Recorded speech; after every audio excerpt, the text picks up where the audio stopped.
लूका की किताब उसका 16 अध्याय और 29 वचन को हम जब मनन करेंगे तो वहां पे परमेश्वर का वचन क्या कहता है। अब्राहम ने उससे कहा, उनके पास तो मूसा और भविष्यद्वक्ताओं की पुस्तकें हैं, वे उनकी सुने। आमीन। अब्राहम ने उससे कहा, उनके पास तो मूसा और भविष्यवक्ताओं की पुस्तकें हैं, वे उनकी सुने। और हमारा विषय ही आज यही रहेगा। इसका शीर्ष जब हम पढ़ते हैं यहाँ पे धनी मनुष्य और निर्धन लाजर के विषय में बताया गया है। और प्रभु यीशु जब इस दुनिया में सेवकाई कर रहे थे उस दौरान बहुत से वचन जो हमें सिखाए गए वो दुष्टांत के द्वारा बताए गए। दुष्टांत राई के दाने के समान, खेत में छुपे हुए धन के समान, कहीं ना कहीं कोई स्वामी के बीज बोने का दुष्टांत, कभी अन्यायी फरीसियों का दुष्टांत। लेकिन ये जो घटना हम पढ़ते हैं इसको बड़े ध्यान से सुनना, बहुत ही ज्यादा अध्ययन करने की जरूरत है, बहुत ही ज्यादा। इस कहानी को तो हम बार बार पढ़ते हैं, पर जब कभी परमेश्वर है प्रकाशन जब हमारे ऊपर आता है, जब परमेश्वर जब प्रकट करता है तब वो गहरी बातों को प्रकट करता है। क्योंकि परमेश्वर ने अपने प्रेम करने वालों के लिए वो बातें रखी हुई है जो कोई नहीं जान सकता। एक धनी व्यक्ति है जो व्यंजनी वस्त्र पहना हुआ है, एक निर्धन लाजर है जो उस धनी की ड्योढ़ी पे छोड़ दिया जाता है और वो अपने जीवन को व्यतीत कर रहे हैं। लाजर अपनी जिंदगी जी रहा है, धनी व्यक्ति अपने जीवन को जी रहे हैं। दोनों ही अपने काम में मस्त है, किसी को आनंद है तो कोई दुखों की जिंदगी काट रहा है। एक समय आता है जिसने जन्म लिया मौत निश्चित है। वचन में लिखा हुआ है जो शरीर से पैदा होता है वो शरीर के द्वारा एक दिन मरेगा भी। ये दस्तूर है दुनिया का, जो मिट्टी से रचा गया है वो मिट्टी हो जाएगा। पर हमारा विषय आज ये नहीं है। हम जिन बातों पे ध्यान देंगे वो विषय कोई और है, पर ये वचन इसलिए पढ़वाया गया है हमें पता चले हमारे पास है क्या।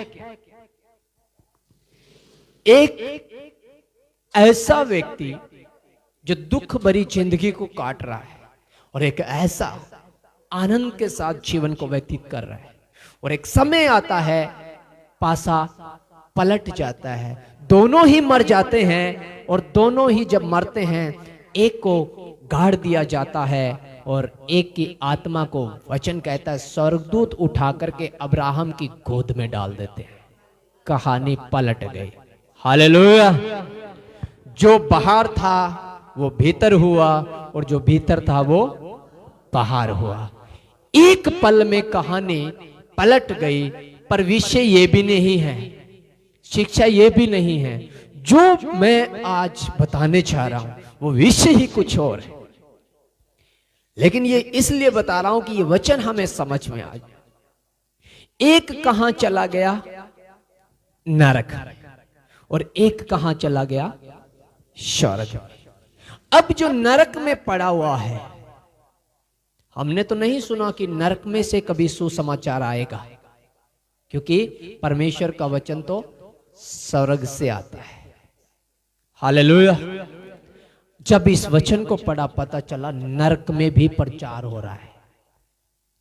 नरक से भी लोग चिल्ला के कह रहे हैं, हे पिता अब्राहम, जो तेरी गोद में बैठा है लाजर उसे भेज दे, मेरे 5 भाई और हैं जो मैं यहां पे चिल्ला रहा हूं, क्योंकि मौत नहीं है, मैं मरा नहीं और मरूंगा भी नहीं, पर टॉर्चर किया जा रहा हूं, जलन भरी जिंदगी को जी रहा हूं।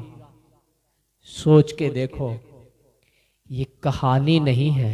अगर ये दृष्टांत होता, ये कहानी अगर दंत कथा या पट कथा होती तो इसमें किसी व्यक्ति का नाम नहीं आता, क्योंकि बाइबल अगर किसी ने ध्यान से पढ़ी है तो प्रभु यीशु ने जितने आज तक दृष्टांत दिए हैं उनमें से किसी व्यक्ति का नाम नहीं आया। एक व्यक्ति, एक स्वामी, एक लेवी, एक याजक, एक पेड़, एक खेत, एक चट्टान, यही वर्ड यूज किए हैं। यहां पर प्रभु यीशु ने एक नाम दिया है, लाजर। हालेलुया। तो वो लाजर ही था और ये सच्ची घटना है। और लाजर अब्राहम की गोद में, अब्राहम कौन है? परमेश्वर का चुना हुआ मित्र। उसको आशीष मिली थी, मैं तेरे वंश को अपने निज प्रजा के रूप में स्वीकार करूंगा। हालेलुया। और तू क्या होगा? पूरी पृथ्वी तुझसे क्या पाएंगे? आशीष पाएगी, और तू सब जातियों का मूल पिता कहलाएगा।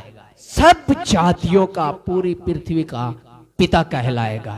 अब्राहम के द्वारा परमेश्वर ने मनुष्य की जातियों को, अलग अलग देश को अपने राज्य में प्रवेश करने के लिए बुला लिया। हालेलुया। जब परमेश्वर ने अब्राहम को चुना उस समय खतना नहीं था उसका, वो व्यवस्था के अधीन नहीं था। व्यवस्था बहुत बाद में आई है, व्यवस्था तो बहुत बाद में आई है। जब अब्राहम को चुना तो वो व्यवस्था के अधीन नहीं था, पहले चुना। और फिर परमेश्वर ने अब्राहम को खतना करवा करके उसे व्यवस्था के अधीन भी किया। तो वह उन चुने हुओं को, व्यवस्था के अधीन लोगों का और अन्य लोगों का भी पिता कहलाया। सब जातियां उसके द्वारा आशीष पाएंगी, वचन कहता है। पर हमारा विषय कुछ हटके है। ये विषय इसलिए कह रहा हूं, नरक से भी चिल्ला के बोला जा रहा है, एक बार लाजर को भेजते, एक बार के लिए भेजते, मेरे भाइयों को जाकर के ये बता दे कि नरक में क्या हो रहा है। हालेलुया। कितने लोग जानते हैं? कौन है जिसने मरने के बाद देखा है क्या होगा क्या नहीं? सुनिए ना घटना, कहते हैं ना, किसने देखा मृत्यु के बाद क्या होता है इसमें पता है, बताया जा रहा है। और अब्राहम ने उस धनी व्यक्ति से पता है क्या बोला? उनके पास मूसा और भविष्यवक्ताओं की क्या है? पुस्तकें हैं। आपके पास क्या है आज? परमेश्वर का वचन, भविष्यवक्ताओं की लिखी हुई शिक्षा और पुस्तकें हैं। अब्राहम इस बात को धनी लाजर से, धनी व्यक्ति से कहता है, अगर उन्होंने भविष्यवक्ताओं की बातों को नहीं माना और मूसा की व्यवस्था को अगर नहीं समझा, तो वो मरे हुए व्यक्ति को जब मैं भेजूंगा तो कैसे मानेंगे? हालेलुया। आज धन्य है वो जो इन लिखी हुई बातों को मानते हैं। वचन में लिखा हुआ ऐसा है, धन्य है वो लोग जिन लिखी हुई बातों को मानते हैं। मूसा की व्यवस्था को जो जानते हैं, परमेश्वर का वचन कहता है वो धन्य लोगों में गिने जाते हैं। मूसा जिसका अर्थ है जल से निकला हुआ। बाइबल के हर एक कैरेक्टर का जो नाम दिया गया है, चाहे वो अब्राहम है, चाहे मूसा है, चाहे एलियाजर है, चाहे बेनम्मी है, चाहे नोअमी है, चाहे रूत है, कोई भी नाम, हर एक कैरेक्टर का मतलब है, हर एक नाम का मतलब है। और उस मूसा के जीवन को जब हम देखते हैं, एक ऐसा इंसान था, उसके जीवन में जो उतराव और चढ़ाव जो आए वो देखने के लायक है। उसके जीवन से सीखने को बहुत कुछ है हमारे पास। अनुभव तो हमारी अपनी जिंदगी हमें बहुत सिखाती है, अगर हम सीखें तो। सुबह से शाम तक हमारे घर के अंदर जो हो रहा है ना, हमारे अपनों में बीच में जो हो रहा है, वो हमें बहुत कुछ सिखाती है, पर हम सीखते नहीं है उससे। सिखाने की कोशिश करते हैं, समझते नहीं है, समझाने की कोशिश करते हैं। अगर हम समझना शुरू कर दे समझाने की बजाय, वचन को पढ़ने के बाद अगर दूसरों को शिक्षा देने की बजाय शिक्षा ग्रहण करना शुरू कर दें, तो सीखने को बहुत कुछ है। इतना सा वचन बहुत है हमारे लिए कि आज ही की रात तू मेरे साथ स्वर्ग में हो। इतना सा ही वचन बहुत है। एक ही तो शब्द था, हे परमेश्वर के पुत्र, जब तू अपनी महिमा में आए तो मेरी क्या करना, शुद्धि। यही तो था। वो पूरा जीवन उसका गंदगी से भरा हुआ था। वो मौत के गेट पे था। चंद मिनटों के बाद उसे मृत्यु को प्राप्त हो जाना था, और एक ही तो था, उसने ग्रहण किया, उसने सीखा, सवाल नहीं किया। तू तो परमेश्वर का पुत्र है, हमें भी बचा, अपने आप को भी बचा। समझाया नहीं उसने। 3 लटकाए गए थे, एक परमेश्वर था जो जगत का मेमना कहलाया, और 2 वो लोग थे जो गुनाहों में थे, डाकू कहलाते थे।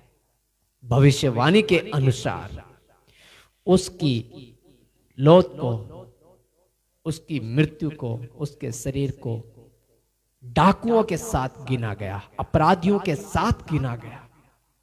एक क्या कह रहा था वहां पे पता है? तू तो परमेश्वर का पुत्र है, तू तो सर्वशक्तिमान है, तूने तो बहुत लोगों को जिंदा किया होगा, तो उससे तो मृत्यु भागती होगी, बचा अपने आप को और मुझे भी बचा। एक तो वो था, और एक क्या कह रहा था? शब्द तो उसके यही थे, तू तो परमेश्वर का पुत्र है, शब्द तो यही थे उसके। पर जब तू अपनी महिमा में आए तो मेरी क्या लेना, शुद्धि लेना। ये था सीखने वाला। इसने ग्रहण किया और वो समझा रहा था। जब हम परमेश्वर के वचन को ग्रहण करना शुरू कर देते हैं, तब जीवन में चमत्कार शुरू होता है।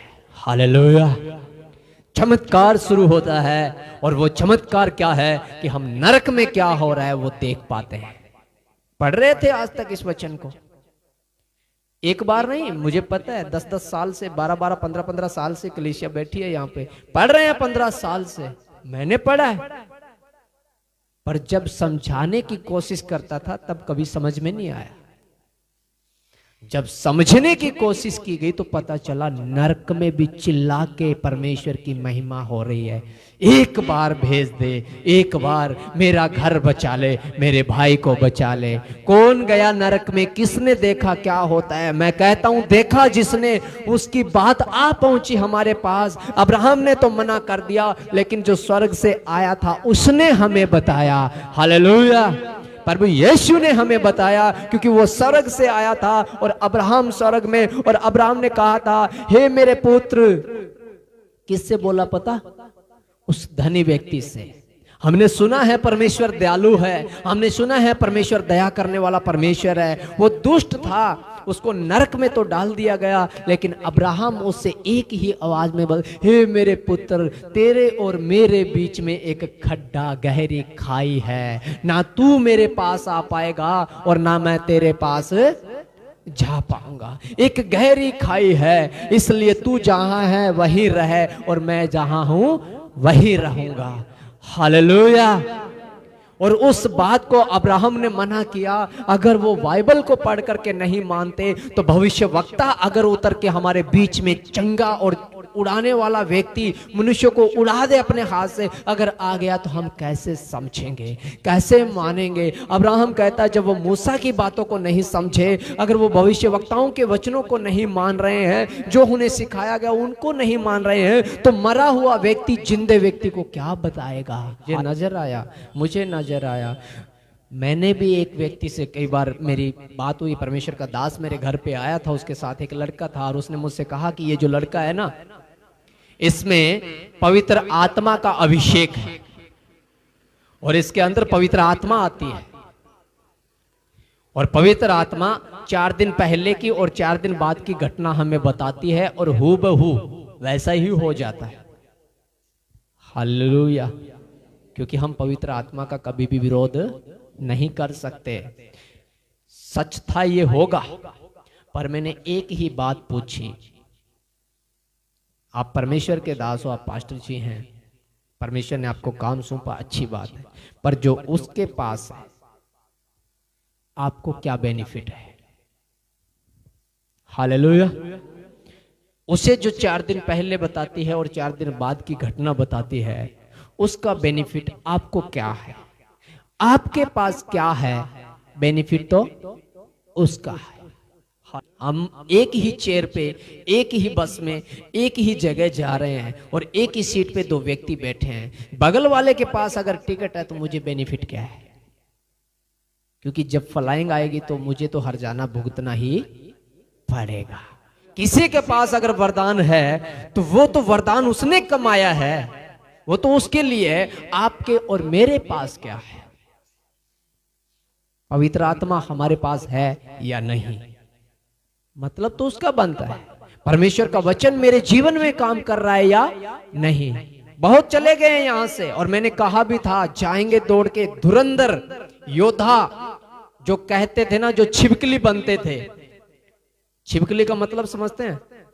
छिपकली छत पे जब लटकी रहती ना ऐसे चिपकी, तो उसे दिल, उसके आत्मा में यही आता होगा कि जिस दिन मैं हट जाऊंगी ये छत कहीं गिर ना जाए। क्योंकि उसने अपने पांव पे छत को क्या है, उसे लगता है कि मैंने रोक लिया है। निकल गए हैं जो छिपकली समझते थे अपने आप को। हम हटेंगे, परमेश्वर की महिमा जाती रहेगी। शायद दिल में आता होगा, पर हुआ क्या? युगानुयुग चलता रहेगा।